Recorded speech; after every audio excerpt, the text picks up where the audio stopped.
fail cat? You don't know? This is over now.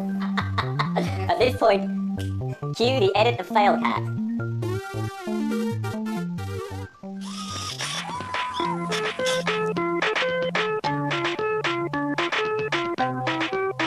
The groundhog, prairie dog, that was also very good. What would the internet be without kittens? You know, where would the internet be? It would be an empty, soulless, lifeless husk.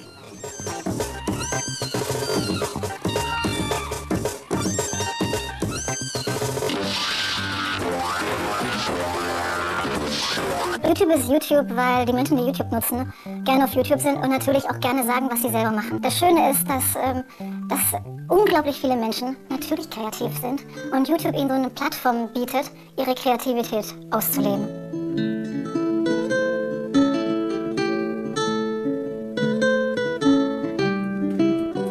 These days, kids dress up in stupid clothes, put themselves on YouTube, and then wonder why everybody laughs at them. Now, who in their right mind would do that?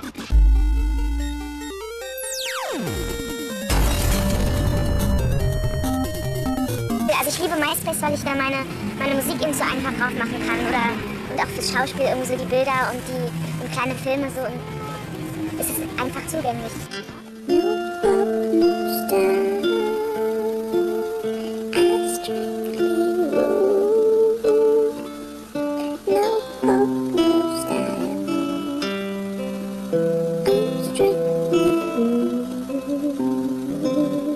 Twitter and like the status message on Facebook, looking at people's MySpace profiles, it's all sort of meant to make you feel good. Ich habe ein Musikprojekt with my friend in San Francisco, so Berlin, San Francisco. Das heißt They Drive by Night. They Drive by Night. Und ich meine, das kann man übers Internet kann man gemeinsam Musik machen. Er nimmt was auf, schickt es mir rüber, ich singe da was drüber, schicke es zurück, dann kann er noch was draufklimpern oder ich, so, you know. So kann man Sachen machen. Ist natürlich toller, wenn man es auch sich dann irgendwann natürlich zusammenkommt und wieder diesen menschlichen Kontakt hat. It's very hard not to be a member of Facebook. You know, I love connecting with friends I haven't spoken to in 20 years. And then other times it's a giant fucking pain in the ass because like people you went to high school with, like that have like 3 kids and are depressed right now, like hit you up on Facebook and like send you all these messages and you're really like kind of bummed out. You know, so there's pros and cons. L'Institut de recherche et d'innovation considère que ce que nous appelons nous les technologies culturelles, qui sont les technologies rendues possibles aussi bien par le iPod que par l'appareil photo digital, que par évidemment l'ordinateur et le réseau, mais toutes sortes d'autres technologies qui se développent actuellement, nous essayons de contribuer nous-mêmes, sont en train de faire apparaître un monde industriel dans lequel on n'a plus d'un côté des producteurs, de l'autre côté des consommateurs, mais nous avons des gens qui travaillent ensemble et qui constituent ce qu'on appelle des contributeurs. Say that in English? They would give you a free Whopper if you unfriended 10 people off of Facebook, which is a pretty good idea because like you end up with too many friends that aren't really your real friends. And so this gave you sort of a funny reason to sort of unfriend your peripheral non-friends. And then you got like a free, you know, cheeseburger. I don't know what's going on anymore. When I was a kid in Texas, my social networking was a diner in Houston. 10 years ago, I felt like there was a distinction. There was my offline life and there was my online life. And then 5 years ago, they sort of blurred a little more. I expect 10 years from now there will be no difference. I won't think of, oh, that happens online or that happens offline. It's just my life.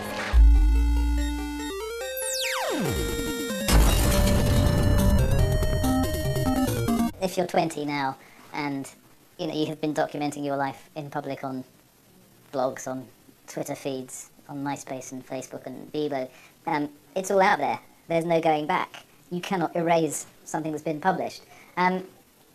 It's your personal diary as well. And I always talk about your sister owning a diary and writing the secrets in it, and that I opened and read it. But these people who are writing those secrets in this diary have an audience, put their pornographic pictures on it, and live every day in it. They obviously on Facebook have terms of acceptance that you should read before you start depositing your entire personal life on there, but no one reads the terms of service. No one does it. Everybody just accepts. You may put something on your Facebook page, a picture of you at a party. At some stage, your future employer may find that and make a judgment about you. Or your health insurer may say, actually, this guy went to a place where they have cholera, or I think his sexual activity means He's a bad risk. You got the prettiest pussy in the world. Let me see it. I want to see that pussy. Come on, you better show me that fucking pussy right now. We talk about the Paris Hilton effect of owning your publicity. Good or bad, you own it. If you own the channel that your publicity's on, then you can either defend it or just walk with it. Hey, if you're fed up watching sex and violence on television, watch it on the internet. You shouldn't ever put anything up there that you don't want people to see. You know, you see people who say, oh, you know, you took the photo of my girlfriend and you use it for that. But then I'm like, well, don't put a photo of your girlfriend up. I went off Facebook because everybody was hustling me for jobs, and I realized like it's not a, I don't want to be out there. It's almost become more suspect if you're not sharing who you are, because that probably means you have something to hide. Who's regulating that information? What happens if it leaks out? And what happens if somebody who you don't like wants to track you? Maybe an ex-partner, maybe somebody in government who doesn't like you. Wake up. What's that Google Street View about? Hey, here's my town. Here's my street. That's where I'm working. Hey, that's me. I didn't do that, damn it. Google Street View came up under a bit of attack over supposedly breaching our privacy. In fact, that was irrelevant. Google Street View was photographing people inadvertently on the streets. The streets are still public in Britain. If a car can drive down your street and someone can look out their window and see the front of your house, and it's public, so where's that delineation? I personally find the value of Street View far more benefit than the privacy. If you are with a woman you shouldn't be with, well, it's not Google's fault. You're out there in public. They say there's a camera on you 35% of the time. They're probably right. We are watched like never before in this country. I'm on the very corner of the congestion charge, which is right at the end of the road, so it scans every single number plate that comes into the city. And automatically knows if you have stolen a car, paid your road tax, paid the congestion charge. It's one of the 250 cameras that will look at me as I go from my home to my workplace every day, on average. It's crazy.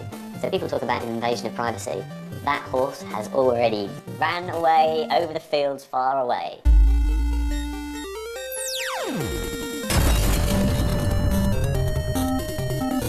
This is how we go out in a town with down the windows that bring the crack the bass. Way to the hot pocket peoples with the smiles on the face. I've got the complete package. I'm really like a Madonna, Kylie Minogue, Spice Girls, if you will. I'm the real diva deal of the internet. Stop once to hear Britney, and twice for Beyonce. Now 3 times if you want to hear me get nasty. Girl, get me. I'm able to harness the dance moves, the spandex suits, the video when I perform. Wearing gold spandex pants, I made a hip-hop album. And when I dance and play, all the children sing my song. My British Evil project started in '96, and I really just made this website for me and a few friends, and so that's how it started. And I started just doing Photoshop images of Bert with Hitler, and I did one with O.J. Simpson and Michael Jackson a month after 9/11. An image of Bert with Osama bin Laden surfaces, and I started getting calls. That was a weird time for me. In a social sense, it was a scapegoat. Let's say there was something wrong in the world and something was not going right. Blame it on Bert, and that was the joke. So there's a scandal video of Pamela Anderson having sex with Tommy Lee. Oh, that's because Bert was there to photograph this whole thing. So it was just poking fun and all that. Global Project started about 6 years ago. I was working as an art director at a global agency in New York, and I was very frustrated as the creative because I thought that the ideas that I thought was creative and innovative were never really produced. Really out of my frustration, I wanted to create a simple device that would instantly transform the ads in the public space, and the answer for that was the speech bubble stickers that you see right here. These are stickers.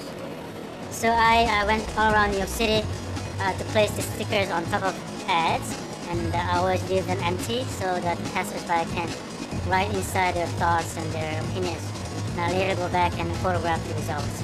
And once I had a big amount of collection, then I decided to share the project with the rest of the world because it was only in New York that was happening. So I bought the domain name theglobalproject.com, and I posted the photograph. This is Christmas music.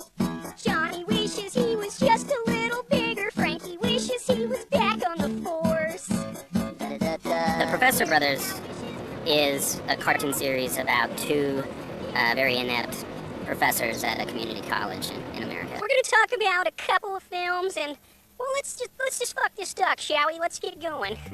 It mainly focuses on their personalized interpretations of history. Now, everyone who lived in Sodom and Gomorrah had crazy sex with everyone and just about everything. After a while, God heard the rumors, so he disguised a couple of angels as sexy dudes and sent them down to see if the place qualified for annihilation. You can certainly work backwards from the success of these sites.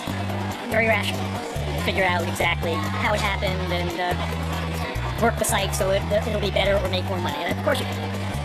But I don't think it's predictable what happened. That you can't go forward that way.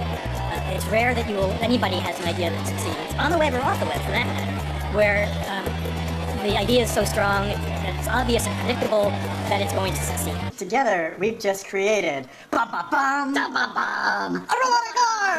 I'll do a project on how to make a robotic arm, or how to make a hovercraft, or how to make a secret compartment book. And then I'll see people take the ideas, make them, and as they're making them, they think, oh, I should do this. And then they take it further and they do something else, and they keep going. We're making a way of learning that is really special. Nous sommes connectés absolument permanence avec nos téléphones, avec nos différents objets nomades, bientôt avec ce qu'on appelle les objets communicants.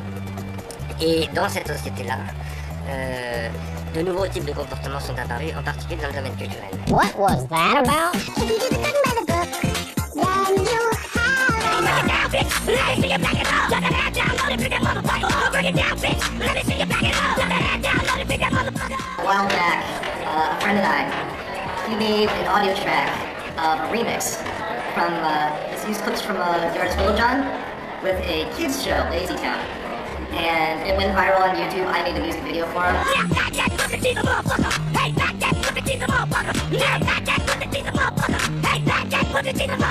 It was certainly very prevalent a couple of years ago where everyone was talking about mashups, and that could be technology, or it could be people taking two video clips and combining them together in a way that no one had ever seen before. It's still a massive part of web culture, and because the tools are now there for people to be able to take things and improve on them or make them worse, fuck them up.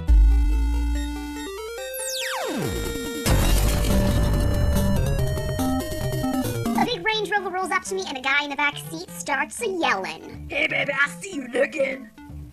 Was it? Oh yeah, you want it, you want it, yeah you want it. I create a lot of online video content. Viral videos, as everybody loves to call them. I am going to watch you. It doesn't matter, because I'm taking anyway, baby, even though you want it. Kendo ist auch ein sehr gutes Beispiel, das Handy. Diese zwei Kindern, die diesen Augenbrauen-Tanz machen. To use a baseball analogy, they're curveballs. It has to be something you don't really see coming. You know, it comes in at an odd angle, and then all of a sudden, oh, holy crap, look at this, I gotta tell 1,000 people about it.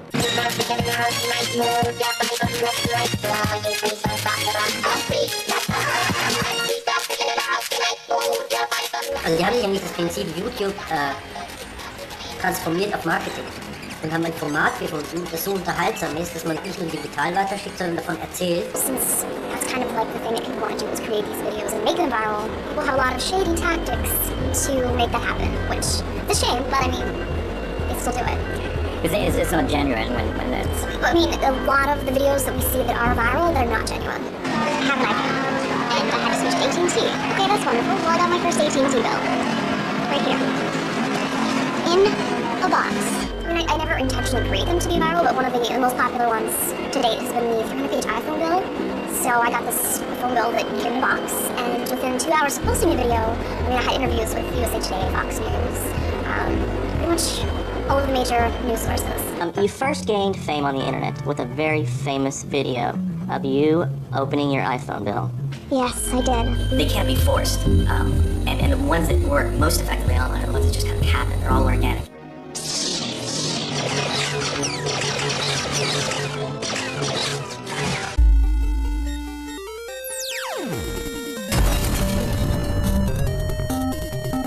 For me, there are two different types of internet success so far. There is the stunt or the happening that got caught, the accidental celebrity, and the people who are trying to use the new platform in traditional senses. Washington, Washington. 6'8", weighs a fucking ton. Opponents beware, opponents beware. He's coming, he's coming, he's coming. I made a short comedy cartoon called Washington, just making fun of the mythos of the first American president. The opponent's brain. And invented cocaine. He's coming, he's coming, he's coming. Everybody liked it on the internet. It was popular on YouTube. The mechanics of fame on the web are through recommendations. It's not through the impinging of a single signal across a wide audience. My visions to reach fame and glory through the portal of this new technology, internet. What I'm doing right now is the beginning stages of what is going to be a standard form of fame and celebrity status. So what is going to happen next is still undetermined. I could go crazy, go to rehab, you never hear from me again. I could get even more famous, start getting on television movies. Nobody knows what happens after you can become internet famous.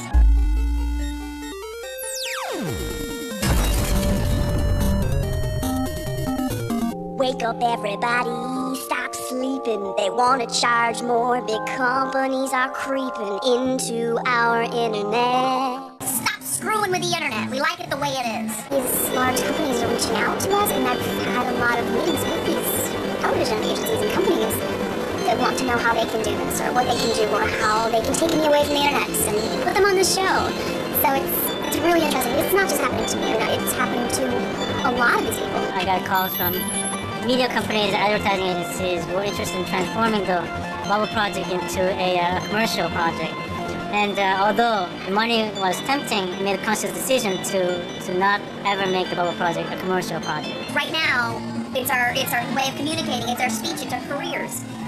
People are, the whole world can enjoy it. But unfortunately, big business, money, they see a chance to profit, and they're going to cut the strings of our freedom. There'll be certain niches that the big corporation will take, but obviously, when all the shakedown happens and everything's in place, there'll still be something for the small guy, for the independent artist. I think that's something that we all need to be aware that this is an issue, and what are we going to do about it? I think that's something that we all need to collectively figure out and do it before it's too late.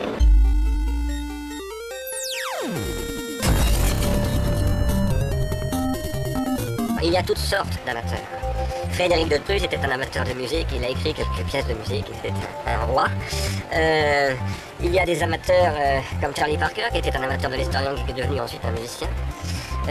Jean-Luc Godard et tous ceux qui fréquentaient François Truffaut, etc., la nouvelle vague. Au départ, c'est des amateurs de cinéma. It's all me behind the masks. I write my music, I make my styles, my mom makes my outfits. Are you sharing the profit with your mother?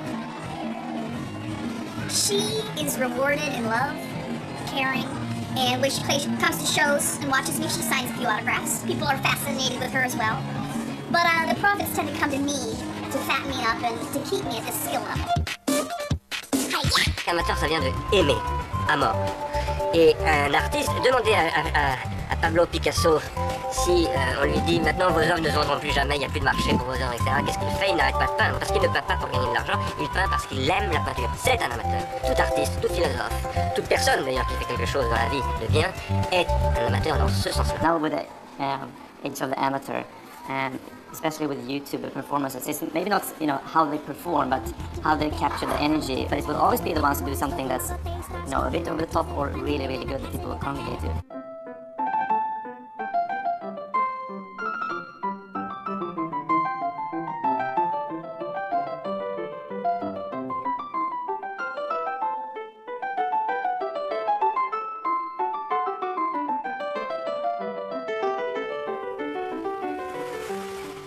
En tant qu'amateur, on se cultive, comme on fait de la culture physique si vous voulez, mais il se trouve que quand on fait de la culture spirituelle ou artistique ou philosophique, on prend aussi soin des autres. Voilà.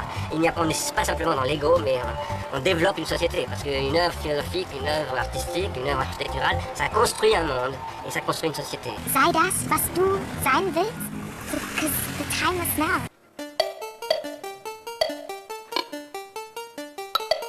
Wow, who knew, huh? The future sure is more complicated than I thought. Maybe I should have been paying more attention. Speaking of which, anybody who wants to be better than me at predicting the future had better download this.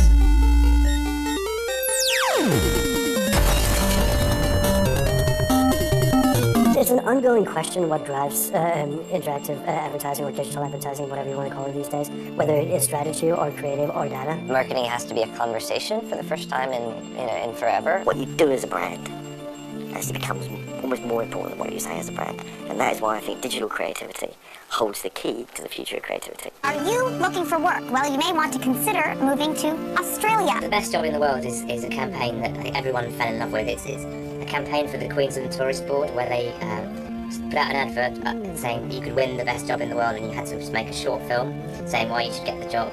And the job is basically lying around on a beach all day and you get paid $150,000 a year.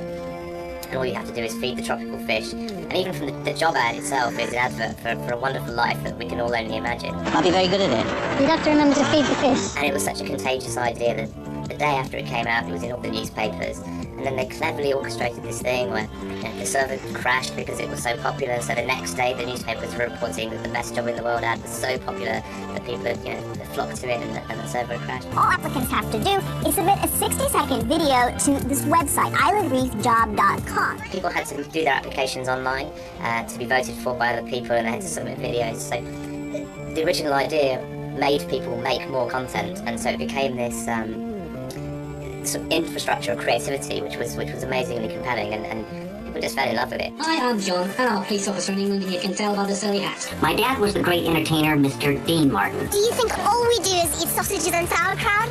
Well, let me prove you wrong, because I'm definitely not one of them. Here in the north of Sweden, the sea is covered with ice.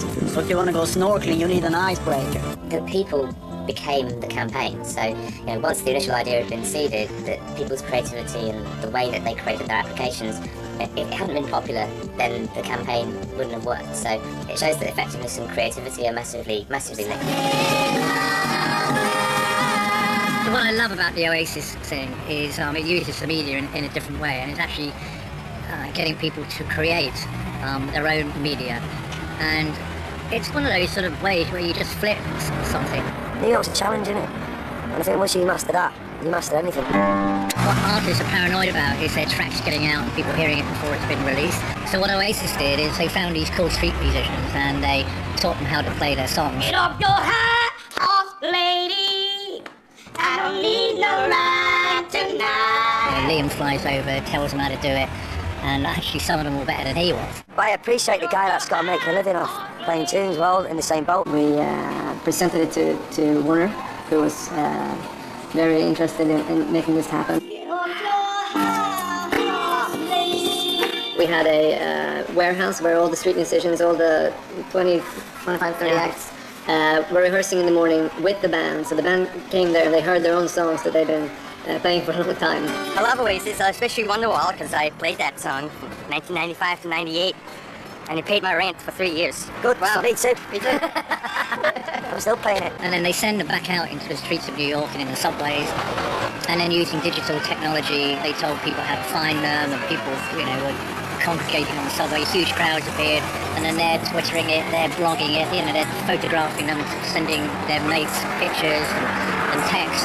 And it just kind of created more and more of a buzz. So it's beautifully executed, and I think it's very innovative, and it also works. It completely turned it round. It's not getting a media company to book you a load of space. It's kind of creating their own media, it's creating their own buzz. Created a story.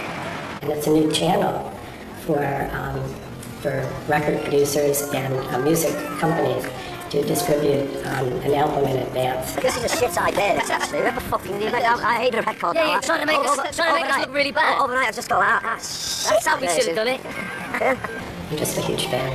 I might even buy the album. So yeah, you fuckers, nice one.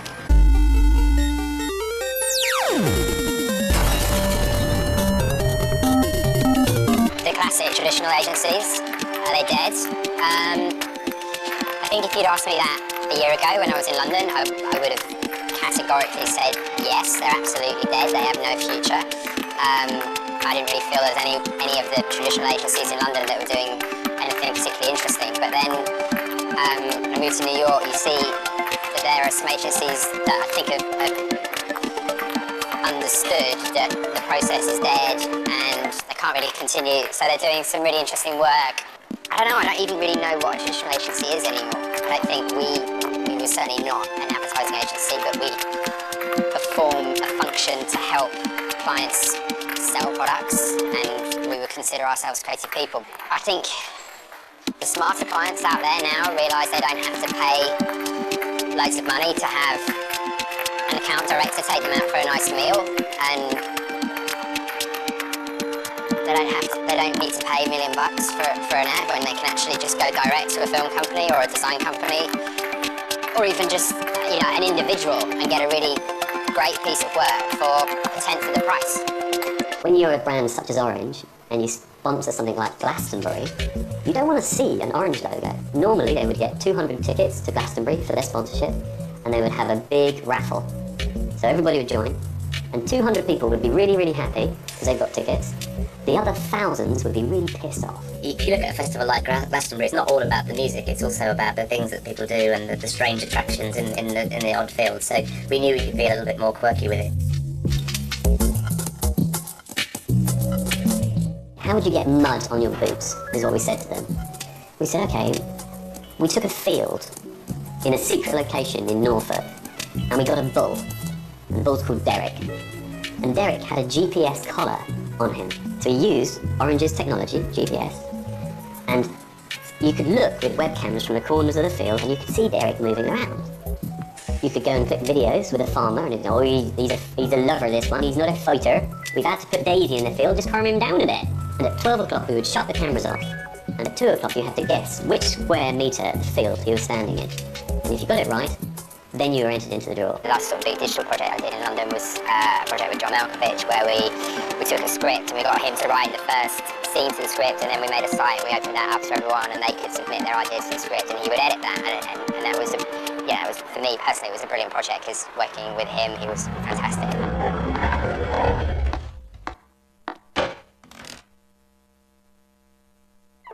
The final output was actually an animated film,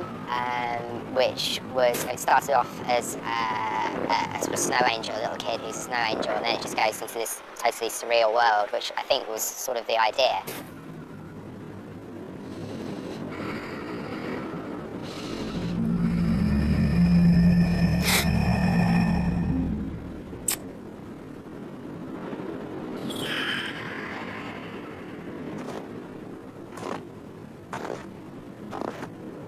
It was for Sony Vaio laptops, so there was a big integrated campaign, so there were a load of shots with him walking around Paris with a laptop. Then we had the idea, okay, look at John's world through his laptop, and oh look, he's working on a script. You can be part of that script, you can be part of that process.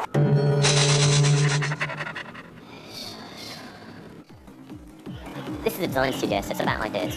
So the ideas stay up long enough to eventually make it into wireframes and sketches, and those eventually will filter out onto the walls. And we use this side wall here. All the projects get a wall, and the work gets put up. You can see the work over there. I think that's McQueen.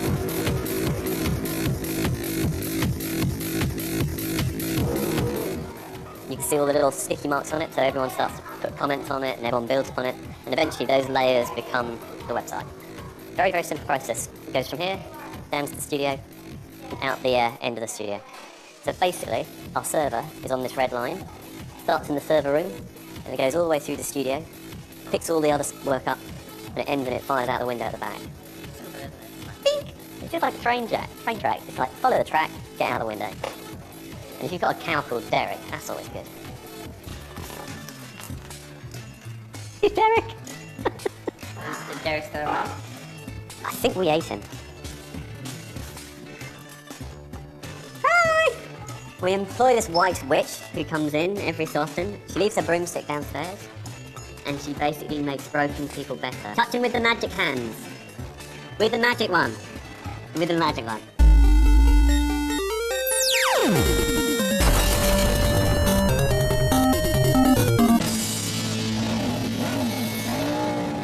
Dodge and Chrysler, they're going through a crisis. So right when the economy tanked in September was right when they were introducing their new Ram pickup truck, which is their most expensive vehicle and uses a lot of gas, and it was exactly the worst timing for a big truck launch. So we had to create a program so cool, so different, and so exciting, it would convince whoever was still in the truck market to say, no doubt about it, I'm buying that frickin' Ram. So we had a big idea, a reductionist idea that could blow out into a lot of different things. What we came up with was this obstacle course city in the desert idea, where we built this huge thing in the middle of the desert in California, and then we raced these trucks against each other, and you really put them through their paces. And they're going through fire and explosions, and these guys who use trucks for a living are racing each other and like into some real testosterone-fueled, competitions. And then the winners get a truck. Ha! I can kick your ass.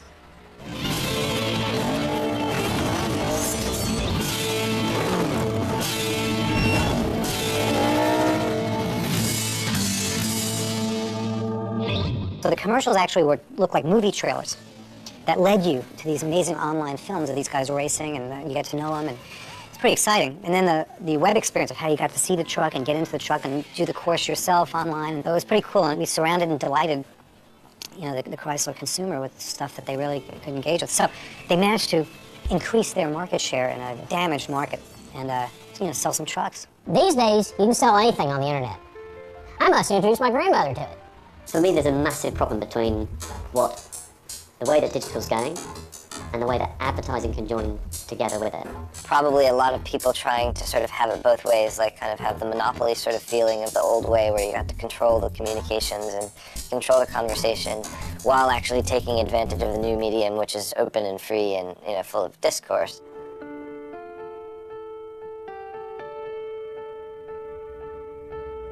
Yeah, I love the HBO Voyeur campaign. It really represents one step towards what could be the future of how digital world and the traditional broadcast world can coexist. What HBO wanted to do was say, hey, it's true, there's some good competition, but nobody tells a story like HBO. And by the way, not only are we the best storytellers, but we're going to tell those stories in a lot of different mediums. BBDO New York, who is HBO's general agency, came to us with an idea for a wonderful film that they were going to shoot with Ridley Scott's son, Jake Scott, that's a cross-section of a New York apartment building. So you're looking inside 8 apartments as though the sidewall had been removed. And they wanted to do it as both content to sit on the HBO broadcast platform, but also as an outdoor event where they were going to project it on the side of a building. Instead of tell, demonstrate.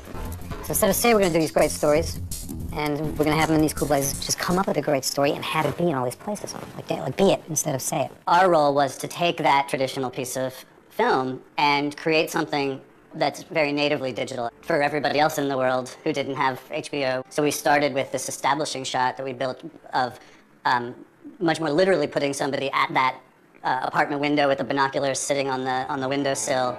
You hear the sounds of the city, and the first click initiates the experience, and you zoom forward towards that building. And then the next moment was just subtly seeing the people behind the windows, and you think, oh, okay, well, I'm not sure what's going on here, but it's worth one more click, and that's all you can really ask of somebody, and knowing that and knowing the mindset of somebody on the web, and then that second click reveals some of the apartments. And then, oh, now you've got them a little bit, and you can really pull them in. And then it was about giving them the tools to see that in the way that was most natural to them. You can't think in a linear way.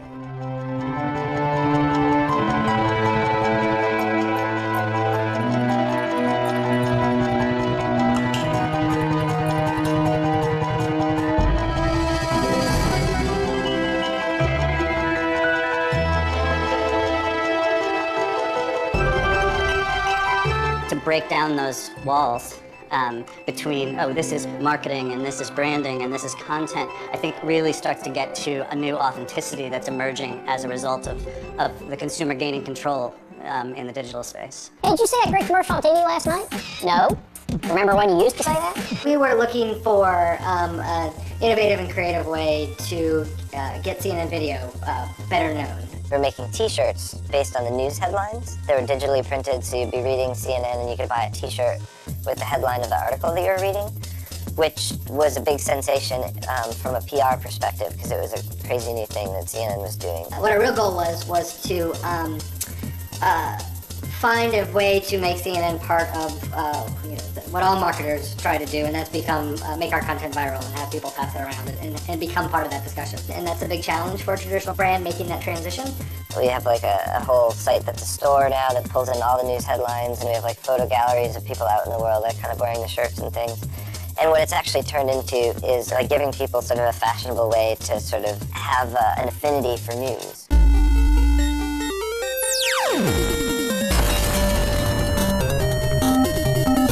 Interactivity is hugely important. We used to work on Lynx, which is the UK version of Axe deodorant, and all the best pieces of work we did were just really, really simple pieces of interaction, like you could tickle a girl and she would start laughing.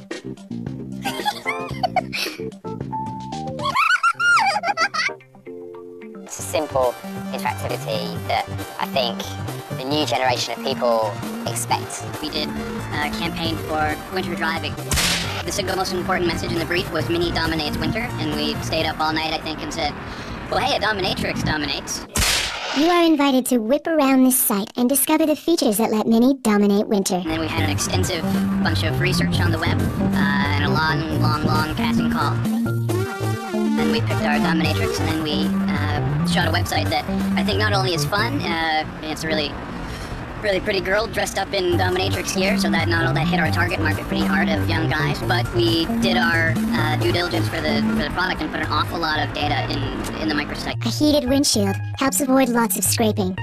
Unless, of course, you enjoy lots of scraping. Sex sells also digitally. Of course, well, if there's any axiom that can translate across medium, it's that sex sells. Advertising on the internet can pinpoint exactly what their target market's preferences are.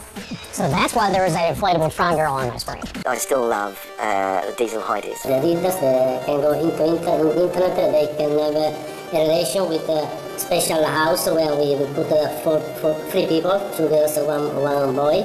They trade like their underwear in a funny, crazy way. Parfum were given this brief, which is launching a new range of underwear.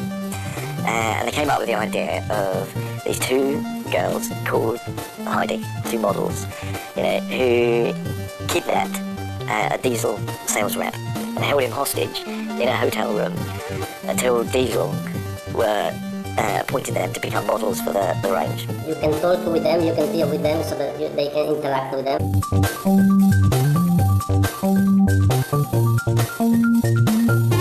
And of course they filmed the kidnap live on Diesel.com, the feed fell onto YouTube and everything else. They were building interaction with the consumer.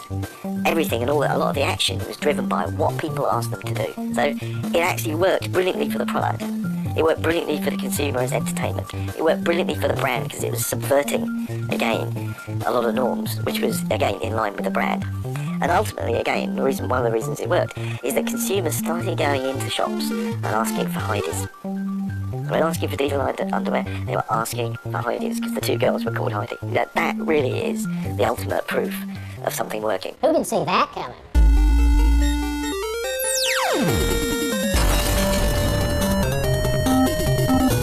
The line between a valuable product and an ad are blurred forever. And, blurred on favor of the side of a valuable product. I think advertising that smells like advertising will forever, be dead.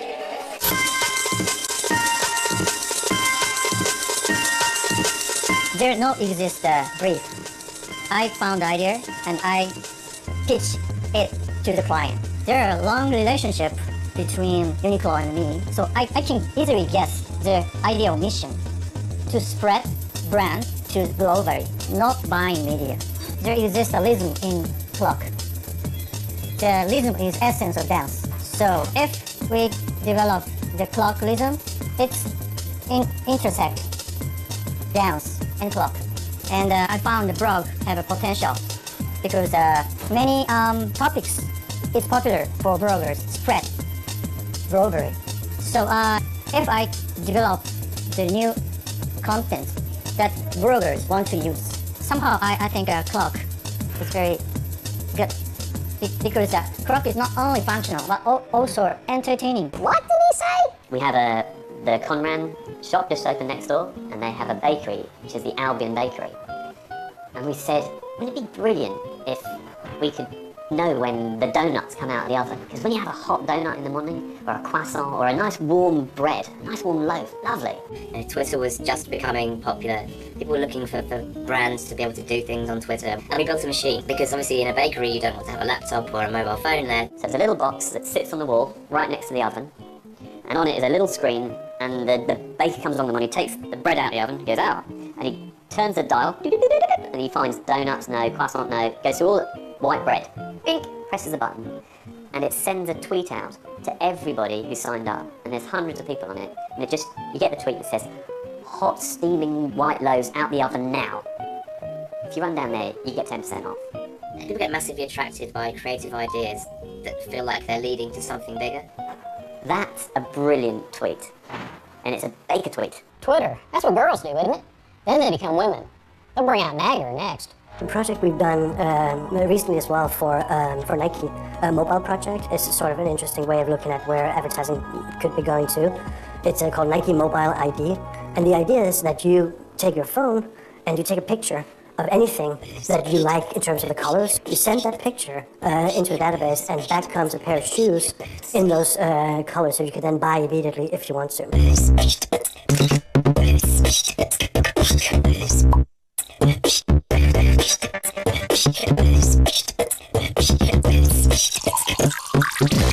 Let's say I was wearing those shoes, and you go, those are some very interesting shoes, and I have a story to tell. So it almost becomes like your shoes become viral, if you know what I mean.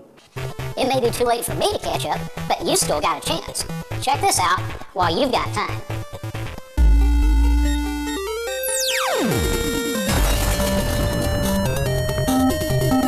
People's bullshit detectors online are so highly tuned.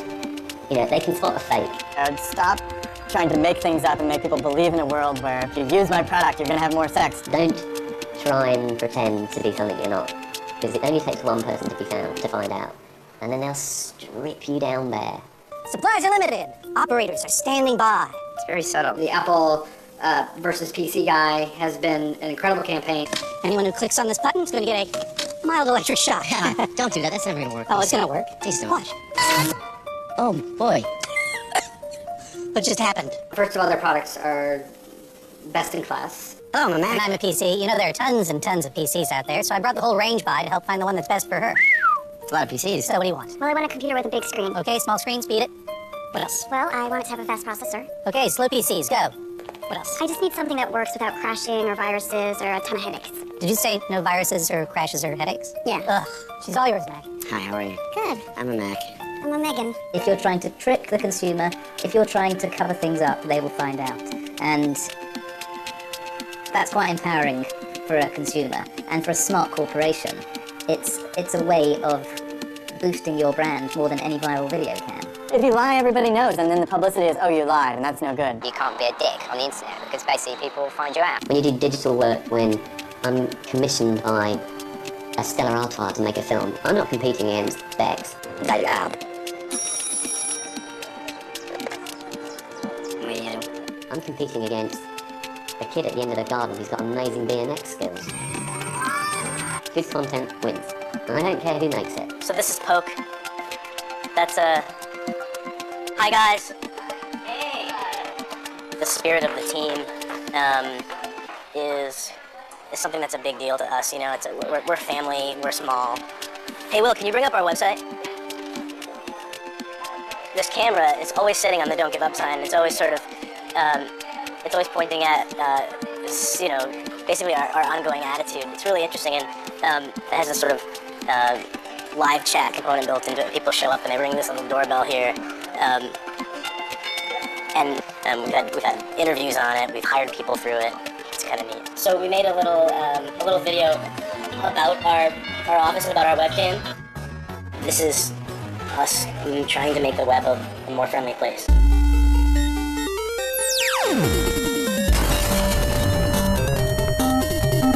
Cobra is a beer sold in England that is designed to go with curry. And curry is obviously the national dish in England. It's our national dish. So we're very passionate about beer and curry. It's a very useful client.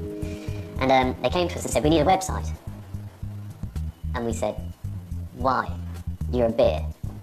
What are you going to tell people? You got 4 ingredients that you go with curry. We know that. No, we're now sold in pubs and we're now sold in supermarkets. So we're out in the general world. There's another way you can do that. And they're all about banter and going out with your friends. And so we said, look, we'll make you this app. And it's called iBanter, which I'm now loading. I'm now looking for new jokes. There's something very visual and very charming about it, which is, I think, again, to that point, you know, people like things that feel human, and I think that's what it has about it. What would be easier is if somebody who's really good at telling jokes. I was actually in a same-sex relationship once.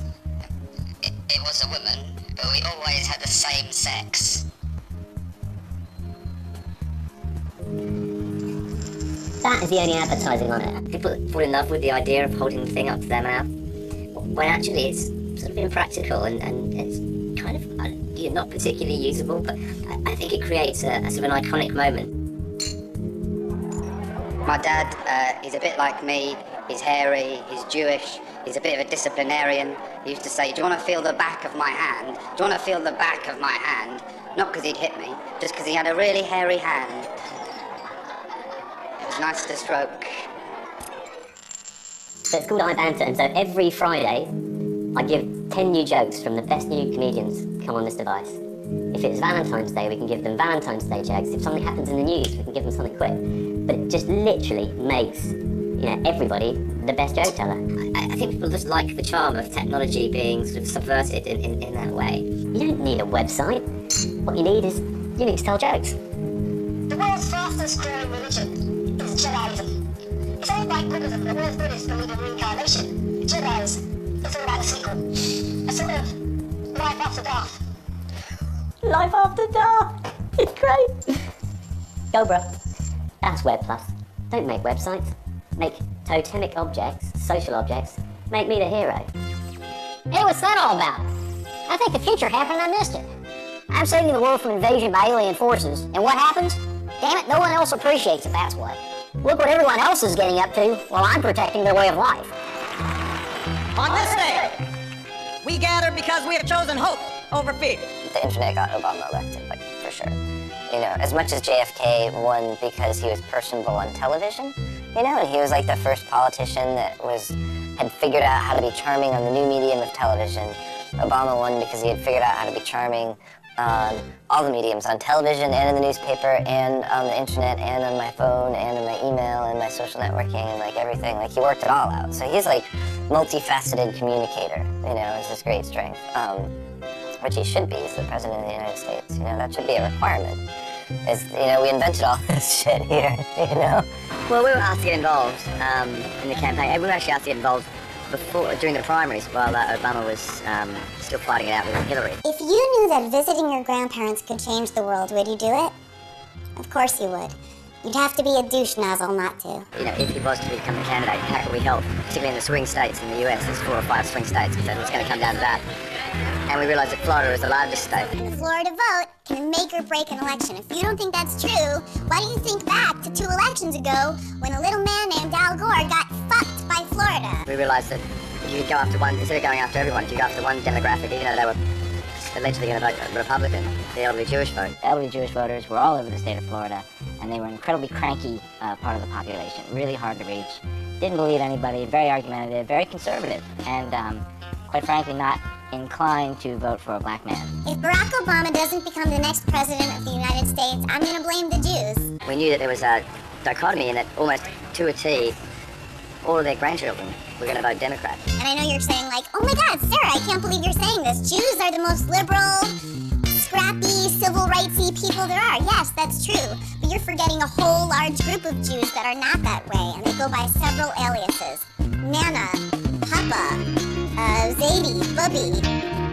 plain old Grandma and Grandpa. These are the people who vote in Florida. How would you best reach them? There's really only one group in the world that could. It's their grandkids. And we thought if we could just connect the two, that might be the most interesting way to actually get people to consider Obama. If they vote for Barack Obama, they're going to get another visit this year. If not, let's just hope they stay healthy until next year. So we did a campaign intended for the Jewish grandparents of Florida, which was about 450,000. And we aimed at their grandchildren to convince them to schlep down to Florida. The great schlep begins. The great schlep. The great schlep. Great schlep. Great schlep. So we created a site that actually armed people with information, put groups together. Sarah Silverman did a fantastic video. We did all this stuff. And it was great. It worked. I mean, Sarah Silverman's humor and her ability to articulate the idea was a massive driving force behind this. We had obviously a great, if you will, product in Barack Obama, who's a once-in-a-generation type politician.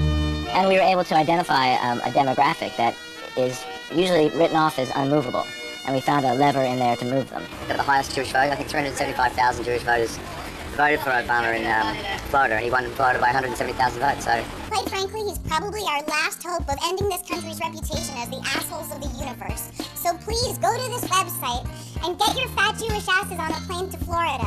Florida has gone for Senator Obama. He won by 3 points, 51% to 48%. Speaking of Obama, they say that Obama beat McCain in the presidential election by using digital technology to get his message across and win voters. I bet he's hot as face invaders. We have a slightly different issue in the UK. We have a Prime Minister called Gordon Brown who thinks he can understand the web, and he'll go onto YouTube and try and bypass the House of Commons and make a fool of himself. The issue of expenses is casting a cloud over the whole of Parliament. So members of Parliament need to have the humility to recognise that the country has lost confidence in the current system. To restore our faith in Parliament and the good that it can do on the public's behalf, we must commit to tightening up the system of allowances urgently. His performance was stiff. It was clearly a contrived number 10 backroom way of avoiding public criticism. You've got to be cool, Gordon, if you're going to be online. The kids will find out. I always thought politicians were twits in the 80s. Now they're smarter. They use Twitter. For the inauguration, we created a version of the CNN.com live video player that had Facebook status updates built into it. It made sense for us to offer a way that people could actually watch the inauguration with their communities. So I was like in my apartment with just my lady, but then I was actually kind of watching, I was watching the president's address with like 100 of my closest friends. And then we also offered President Obama's first big address to Congress as with the Facebook player, and I think we're looking for ways to partner with that brand. It's very complementary to what we do at CNN. They have the platform to connect communities, and we have the best content. They had really good coverage and good cameras, but then like the internet side of it made the television watching experience way more social than it would have been if I was just sitting by myself watching the TV. His staff are the people, and the people just want to be involved. And they use the tools that they do every day, from Obama girl downwards, God bless her. Hey B, it's me. A beautiful girl on YouTube singing about a lot of the competition and how amazing and wonderful Obama was. The content is vacuous, but she was vacuous. Big-breasted, bimbo, fantastic.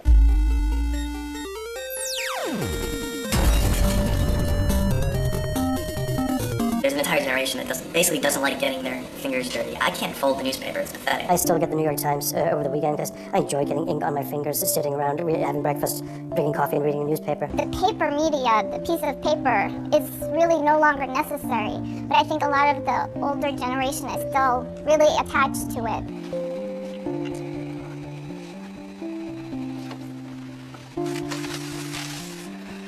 Maybe newspaper, they going to close in 10 years. Maybe we don't read anymore the newspaper, or just we don't read the newspaper on the internet in the morning. In that respect, I think print media, as you know it from the daily newspaper, is probably going to go the way of the dodo very shortly.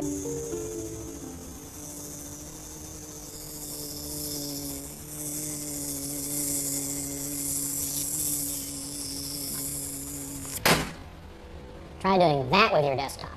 Everybody's suffering, traditional media, from blogging, from the new democratization of opinions.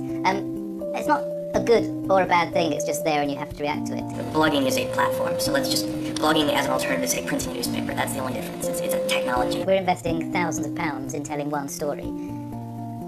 If the web takes over, if newspapers become a free commodity, who is going to finance that? I worry about investigative journalism in this current climate. What became very clear very early on was that blogging would be a threat to bad journalism.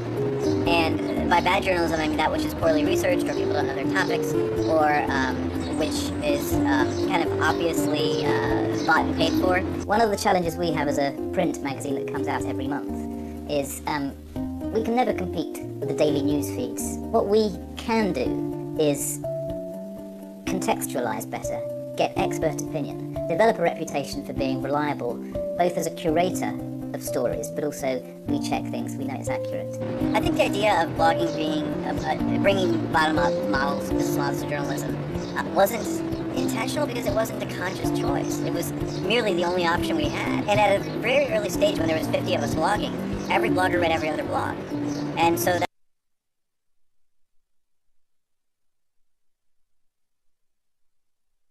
that idea of that this might someday be 50 million people or 500 million people, it just didn't even come into the message. It would have been a silly assertion to think.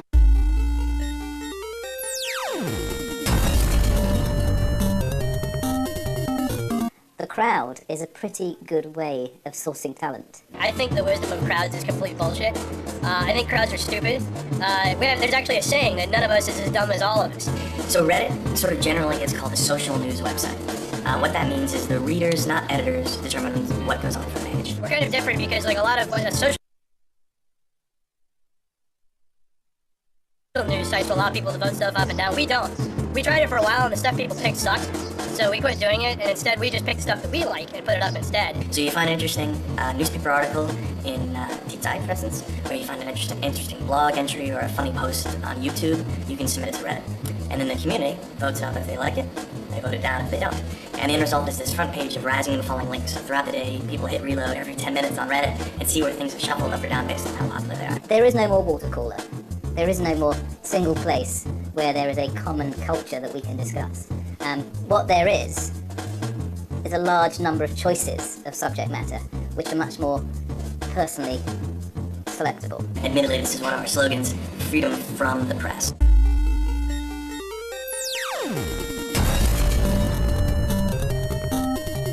If only this was on the f***ing internet, then I can say anything I wanted to. As the internet's reach has increased throughout the world, I think it's hard to keep information hidden if somebody really wants to find it. And in that respect, that's what democracy is about, isn't it? Making sure that the information out there is correct and is being shared. I was following Iran's election and uprising with my reporters in Iran closely. This movement was bottom-up. It was a grassroots movement, but nevertheless, it managed to produce a very organized, very sophisticated protest. It gave a very clear message that the era of rule by control is over. People capture images because the images that come out in mainstream media, I believe they are not truthful enough. They are not giving the full picture. So maybe putting them next to what people privately shoot gives this collage, actually, this is the truth that is going on. Individuals used technology, used internet and text messaging in order to organize protests. But when the government expelled foreign journalists and also began intimidating and arresting local journalists, then citizen journalism unfolded like never before. YouTube also became very important. Videos such as Neda's death created both national and international outrage and became a phenomenon around the world. The world wouldn't have been the same if we didn't have the footage of Neda's death on the net now. It makes a huge difference. Especially sometimes footage, it becomes symbolic. It becomes a symbol of a bigger picture. At this stage, Iranian youth were using text messaging, Twitter, in order to document police abuse and also to inform the global community. When I was watching TV, I was watching what's happening in Iran. I think that the main thing that stuck with me was something that CNN said, the revolution is going to be Twitterized. The cyber world, of course, is helping people to get connected to one another. I mean, we had, for weeks, mobile phones were off in Iran, so we couldn't really text message one another. And in many areas, the waves were all cut, so we couldn't contact each other on mobile phones. But luckily, there are anti-filters everywhere, so people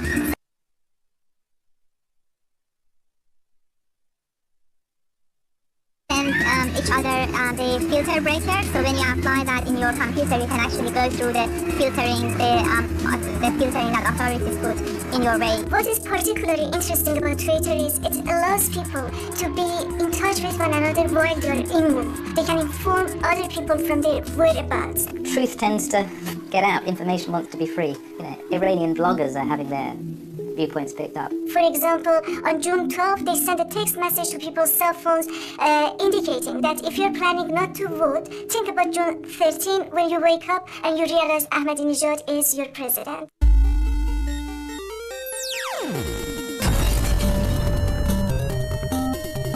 Vous connaissez le slogan de YouTube, c'est Broadcast Yourself, ce qui signifie devenez un broadcaster. Pendant très longtemps, l'activité de broadcasting était l'exclusivité des industries culturelles. The cartel of the major networks and studios and sort of big content owners have sort of made things more expensive than they need to be. You know, and the internet is actually all about free distribution and egalitarian sort of information sharing. A lot of our traditional content industries are broken. You know, the film industry, the distribution mechanism is broken. We know for a long time that the music industry's distribution mechanism has been broken. One of the exciting things about the internet is people are coming up with creative solutions. I have a camera in my pocket, then this camera, I love this camera. It shoots almost as good a video. It shoots 720p HD video that's just luscious color. And it's almost as good as, I think you have an HV200 that you're shooting with there. They say, with today's technology, anybody can make it. You can get an HD Exacta camera and just create a professional-looking show without having to lug around all the heavy equipment. Everybody has something like this, and we're at the point now where as humans, we're hardwired to tell stories, and now we have more ways to tell stories. Since November 2005, myself and Eddie Codell have done a show on the internet called Geek Entertainment Television. It's an online video show where we interview people about the geeky things they do on the internet. They don't necessarily have to do with technology. They just have to be geeky. Hi, this is Wonder Woman Irina Slisk reporting on location at San Francisco's WonderCon. Let's see what superheroes we can find today and ask them questions just for you. Of course, it's still a lot cheaper to produce my show. It's just myself and a cameraman, and we go around producing it. We use Final Cut Pro. We have one computer, a Mac, that we do it on. You can think of something and you can do it. Having a studio, having lights, having production assistants, having all these sound systems, having all of this is no longer, one, necessary, and two, viable. It is pointless to resist. It's going to become much more of a buffet where you pick and choose whatever you want. The whole idea of the flow, the way the TV stations used to be built, where we decide what you're watching from 8 a.m. to 11 a.m. prime time no longer exists. The internet is not the death of TV as we know it. They're going to combine. You know, I already have several friends who don't have a television screen. They just have a big computer screen or a big LCD screen that they use as their television screen. There's a lot of people capitalizing on the integration between online media and TV, and there's no reason that that is going to stop. That's, aside from being sensible, that's a moneymaker. At the moment, YouTube's only selling about 3% of its content for advertising, because most of the content's user-generated, and advertisers don't want to associate it. Cute little puppy, Oh, so cute little puppy.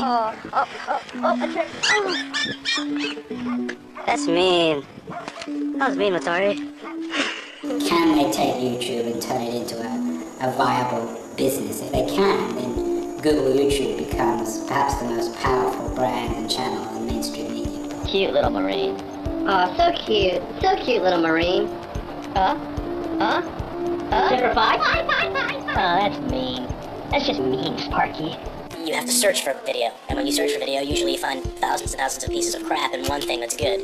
Typically, we only use YouTube or those video sites because someone sent us something interesting. Programming is going away. So one thing that we created, Aaron and a few guys here created at Poke was this idea of Uplate TV. It's UPL8.tv. And the name comes from the idea of you sitting around at 3 a.m., you know, all of us when we have insomnia and we're sitting at home, just nothing on television, and you're just sitting there with the up arrow on a Sunday afternoon or 3 a.m. and, you know, in a weeknight, just next.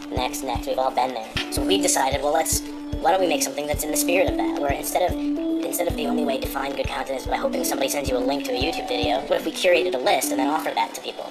So Uplate TV loads. It's an interfaceless website. There's nothing to do here except read one little piece of copy that says slap a spacebar for the next clip. Every single time you do, another popular, interesting clip that people are talking about currently is shown. So you just hit next, and the minute you're bored, maybe these kittens are kind of cool, as soon as you're bored, next, and you get the next one. And then we created something behind it that learns from how often clips are being hit. So if this video only lasts for 10 seconds, because most people hit the spacebar now, over time, that's going to get worked to the bottom of the list and new videos will be inserted, so it kind of cleanses itself. And we're using this just to learn about video content and the interfaces that go with it, and the idea of the thing that we think of as the TV and the thing that we think of as video content online being merged. I don't know what's better, communications through wires or communications through the sky. Satellites or...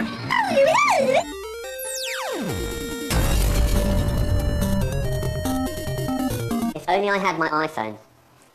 Pause the film. Hello. Hello? Hello?